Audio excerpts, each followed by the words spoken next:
Welcome to this edition of the podcast. Today, we are fortunate to have Mr. Sanjeev Bikhchandani, who's effectively the guru of startups in India, with us. And it'll be wonderful to learn from him his journey, how he incubated some of the most fascinating startups in the country, and what is he looking to do next. We have over 100 unicorns now in the country. And if we go back in time, you are, of course, looked as a guru or the father of startups in India. How do you look at what's happened between the time that you started and today, and what do you think has really caused that to happen? So, if you look back, the Indian middle class parents have this huge quest for financial security. And they would train and school their kids and condition their kids, saying, listen, all we can do is put you in a school. It's up to you to study hard, get the grades, get into good colleges, and clear entrance exams, and get a good job. So your life's mission is to get a good job and settle down. And then you have a 30 or 40-year career ahead of you. Right? So they were not schooled to be entrepreneurs. Right? So they were not brought up to take entrepreneurial risks. Okay? And I was like that. And I'm sure many of us were like that. I think the first thing that has changed over the last 30 years is that it's okay to be an entrepreneur. And why am I mentioning middle class? Because when I go to the IITs and IIMs and give talks, I often ask a question. How many of you are from family circumstances that you would describe as middle class? Roughly 70 to 80% of the hands go up. Now, by middle class, I mean a certain type of family. A, it's salaried. B, government, public sector, defense, police, railways, academics, banking, insurance. Right? Those kind of professions. Right? So what this tells me is that India's best and brightest students, hardest working students, come from this category of people, this class of society. So your brightest minds were not being trained for entrepreneurship. So India was always entrepreneurial. There was lots of entrepreneurship. Even in licensed permit, there was entrepreneurship. But it was entrepreneurship by inheritance, entrepreneurship by caste and community. If you're from a certain caste, certain community, it was a done thing to be an entrepreneur. Right? And you didn't call it entrepreneurship, you called it business. Right? But for educated middle class entrepreneurs by choice, people who have the option of working at a good steady job, to chuck it up and forego that option and say, I will be an entrepreneur, I think that is a significant change. So today, when I go to an IIM Ahmedabad and ask in the class, how many of you would at some point of time in your lives want to be an entrepreneur? Roughly 40% of the hands go up. In my year, it's been about 10%. So people's aspirations have changed. Their parents have accepted the choice of entrepreneurship as a mainstream career option to be respectable and acceptable.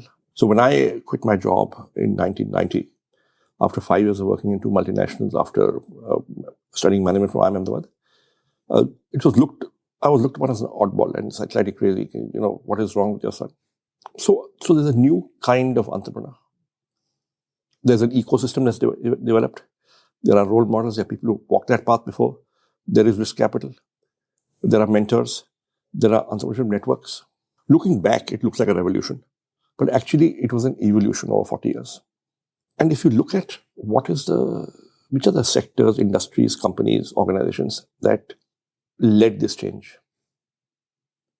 Where's the buzz? Where's the employment growth? Where is the investments going in?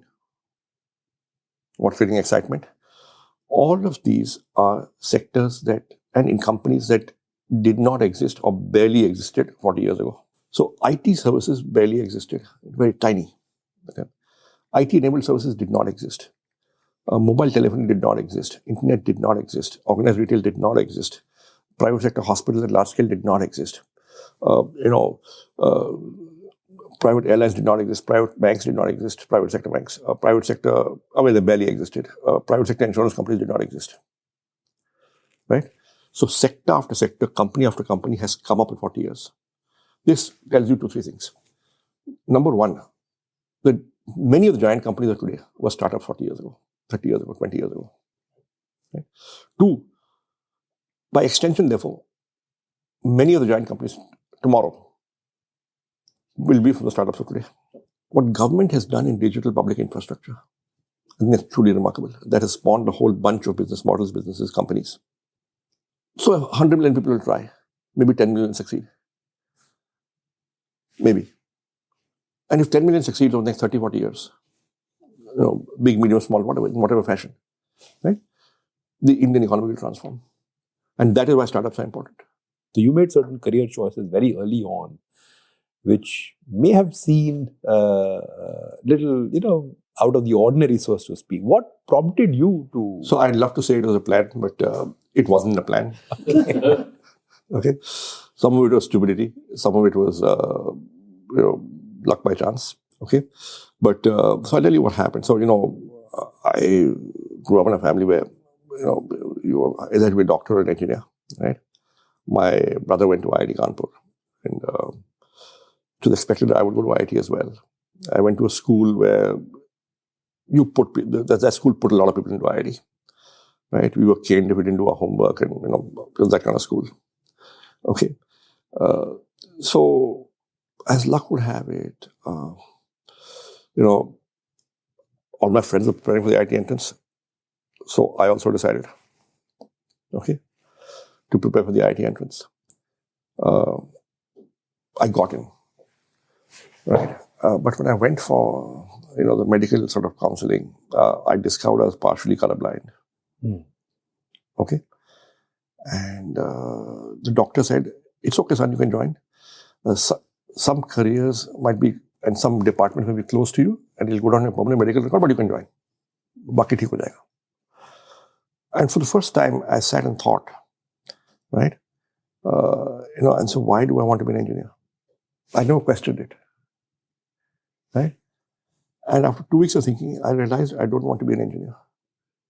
I just want to be an IITian. I was good at physics, chemistry, and maths, so I could clear the exam. I could work hard, so I could clear the exam. But I didn't really know what engineers did, and I didn't know if I wanted to do it. But I wanted that IIT brand. I was running a club or tribe. To a brand chahiye.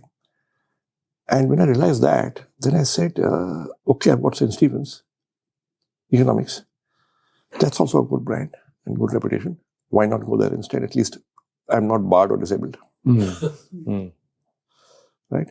So that's how I took the call. Now, for the longest time, I wondered it was the right call. Okay. But yeah. So if I had not turned out to be colorblind, I would have gone to IIT. So I cannot claim that, I had planned all along, this will be the course of my life. No. You spoke about the consumption theme in India, whether it is employment, whether it is matrimonial, whether it is real estate, of course now with Zomato and others. So was it a bet on India's emerging and growing consumption theme, or was it that these things happened because you saw something else in them? We didn't do any macro market analysis, right? It was just individual customer क्या सोच रहा है और उसको कैसे influence कर सकते हो? How can you persuade him or her to buy your product, right? So, in that sense, I'm a micro guy. And in hindsight, I believe that the best customers, some of the best businesses in the world are built on deep customer insights. Customer insights about what? About unsolved problems, about their behavior. So I figured, and these jobs were never advertised. They were not advertised. I couldn't find them in the papers. So I figured that what appears in print is the tip of the iceberg. There's a much larger market below the surface. There are maybe hundreds of headhunters, thousands of companies, tens of thousands of jobs live at any point in time.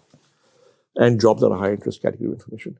So if somebody would aggregate all this and put it in one place for people to access, it would be useful. See, around that time, I was thinking of quitting my job and becoming an entrepreneur. So I was getting a new idea a day. So this was an insight, and I didn't know what to do with it. This is 1990. This is pre-internet. This is pre-LAN. Okay. I didn't know what to do with it. I said, yes, kuch hai, file and forget. But 7 years later, when I saw the internet for the first time, I derived this insight, and we just got newspapers all around the country, put up all the jobs, advertised in our own words, and traffic began to come. And when traffic began to come, we began to charge. And that's how Naukri started. I just said a simple thing. If I can get 1,000 companies to pay me 500 rupees to put up one job every month, that's 5 lakhs a month. That's 60 lakhs a year. Right? My highest turnover till then, I'd been an entrepreneur for 7 years, was 12 lakhs a year. Customer preferences these days, particularly over the last 8 to 9 years, 8 to 10 years, I suppose, have been driving success of a lot of these ventures. It's all got... It depends how you define success. Mm-hmm. If you define success as the ability to raise capital, see, if you define success as the ability to raise capital, many have been successful. But if you define success as building a financially viable, sustainable, profitable business, it's a pretty cruel cut. The two are different. One reason why, we were able to make a profit is because we had no money. So we had no choice but to break even. I think I gained a lot of things from diverse experiences, one of which being a journalist, right? So I have taught for a long time. Yeah. As visiting faculty in places and, again, I was broke, so I had to somehow earn some money. So I used to teach on weekends. But when you teach, you learn many things. So I learned more from teaching at business schools than I did in my 2 years in Ahmedabad, because when you're teaching, there are 70 minds in the class who are challenging you. So you got to be really well prepared.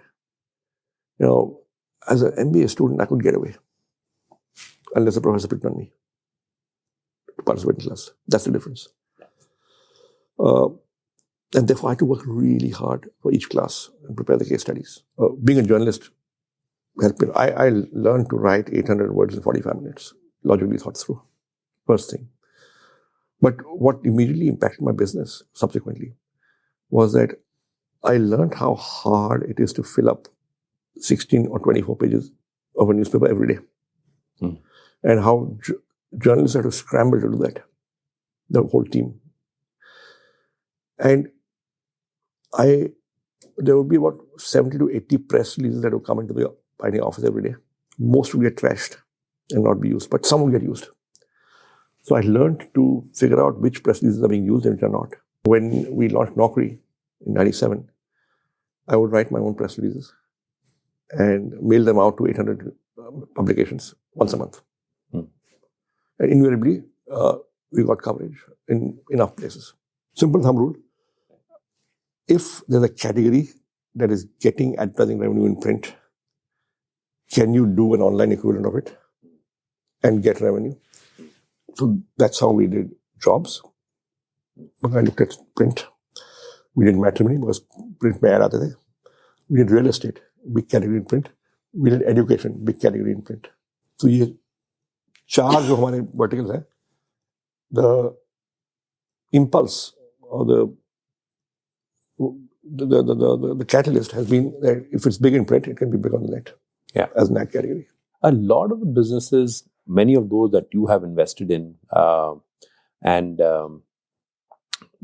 quite a few other startups also are thriving on what I would call disintermediation, right? Because it's about getting proximity to the customer. So people couch it in different ways. Some people say that no, this is real business model reinvention because we have disrupted a business model which was there. In this case, let's say the public sector insurers business model has been disrupted by the advent of a policy bazaar. Would you really classify that as classic BM business model reinvention for the old companies? See, people say Naukri has revolutionized recruitment. But have we really? It has taken us 26 years to get here. So was it a revolution or was it an evolution? Right? Sure, it's one more way of doing business. Right. But at the end of the day, even Policy Bazaar does business with insurance agents. Right? So it's one player in the market. They want to be a platform. You can buy direct. Your agent can buy. Yeah. In Naukri, companies come to us and our clients, so do recruitment firms. We have not disintermediated them. So India में ना 1.4 billion सब चलेगा. बैलगाड़ी भी चलेगी और high speed train भी चलेगी. Do you see a lot of people today, young people, focus on sustainability, green jobs? So I see more and more young people being bothered about it. There are some who want green jobs, others who want regular jobs, but in a company that has a green method of working. So the job is not green in terms of, the job is not about sustainability. Yeah. The job is about doing whatever it is, but the company should be mindful of the fact that it has to be as done in as sustainable manner as possible. What the government needs to do is ensure that people have equal opportunity to get employed in those organizations as somebody else of a different religion or caste or ethnic background. Now, the only way to do that is actually make education inclusive. So what India actually needs for skilling is not, I will run a training center in somewhere in Jharkhand and I'll skill people for 6 weeks in mobile phone repair and then they'll go to Bombay and get a job. They will not. What you need to do is to embed the apprenticeship program inside organizations. We have been talking about the rise of entrepreneurship, etc. Maybe a little bit more security, parents being more willing and able. At the same time, they still need capital. I mean, entrepreneurs, when they're in the midst of it, they still need capital. And we have been seeing this wave of what people called a funding winter. I didn't necessarily see that funding winter because I think it was a good thing because it got people to attempt to set their business economics right. But you've been a prolific investor in more recent times, with also incubating businesses before. Do you see two things? Two questions really. One, the rise of Indian funding for Indian backing for these young businesses. So there is a lot more risk capital available from India than there was, say, 10 years ago or 20 years ago, 30 years ago. But it's still only maybe 10% of the total requirement. Yeah. Still, most of the risk capital comes from outside India. Outside India. Right? So Indian entrepreneurs have this huge dependency on external capital, to India, that is. And that's a reality that's not going to go away for a few years. What I tell entrepreneurs always, that the best companies are capital efficient. Right? Now, for 10 or 15 years, since 2008, since maybe 2009, maybe 12, 13 years, there was abundance of capital. So you didn't have the need to be capital efficient. You could always raise more money and buy your way out of trouble. That's over in 2021. You're back to what it was earlier. That you've got to be frugal, you've got to be capital efficient. And what I tell, the advice I give young entrepreneurs is that the customer's money is better than the investor's money. Because if you're getting the customer's money and you're getting it repeatedly from the same customer, and you're getting it at a price that's higher than your cost, then chances are you have a viable business as long as you can get enough customers. Right? And if you're getting the customer's money, the investor's money will almost certainly follow. Should you need it? Because investors love to invest behind businesses that are getting the customer's money. Right?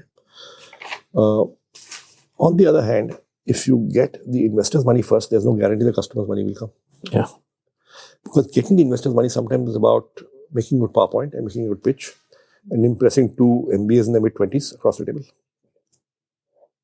Yeah. But a customer will only give you money second time only if you deliver what you promised the first time. Yeah. Right? Therefore, focus on the customer's money. अगर वो आ गया तो investor का पैसा आ जाएगा अगर चाहिए हो शायद नहीं चाहिए शायद जरूरत नहीं पड़े कस्टमर पैसा आ रहा है so be frugal, be capital efficient and focus on getting the customer's money rather than the investor's money. Are there new segments that you think are ready to be disrupted with this young entrepreneurship boom that we are having? No, there always will be and they always are, but we never do it top down and say which segment. We do it bottom up. We meet 1,000 companies a quarter. We look at, speak to, meet one of these three, and you invest maybe 3 or 4. Okay. If I'd done it top down and segment wise, then we would never have invested in either Policybazaar or Zomato because they were creating new categories. They were not part of a segment.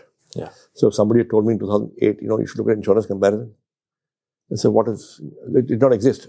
We invested in Policybazaar on a PowerPoint before the company was created.